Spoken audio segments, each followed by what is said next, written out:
Hi there, we're in part 4 of China Shoe Factories, and this is a typical worker dorm room.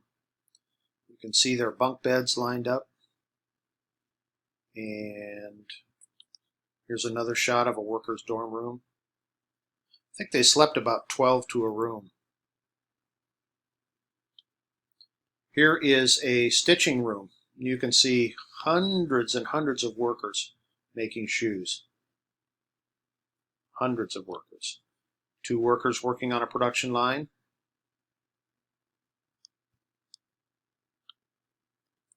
Another production line. One thing that I saw was in the beginning, workers were very shabbily dressed, so they had uniforms for the workers.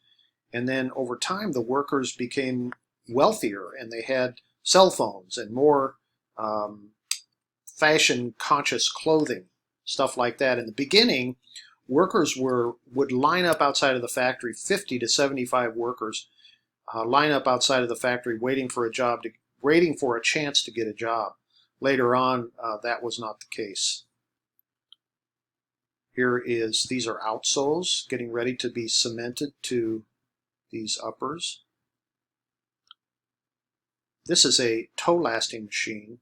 This is a worker lasting. So that's a last right there. That's a foot form that's inside the shoe, and the worker is lasting that.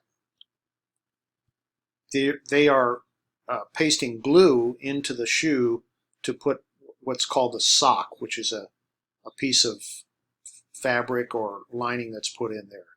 You can see he's wearing a mask, but she's not. Very interesting. These are workers eating their lunch. Looks pretty good. You got soup, you got some meat, you got a veggie here, and some other stuff. These are workers. Now you can see they're different outfits now. Okay. And that's the last picture. That's going to end my presentation on China Shoe Factories. I'm really covet your feedback on this. So hopefully you can input that in the forum discussion question for this week. Thank you.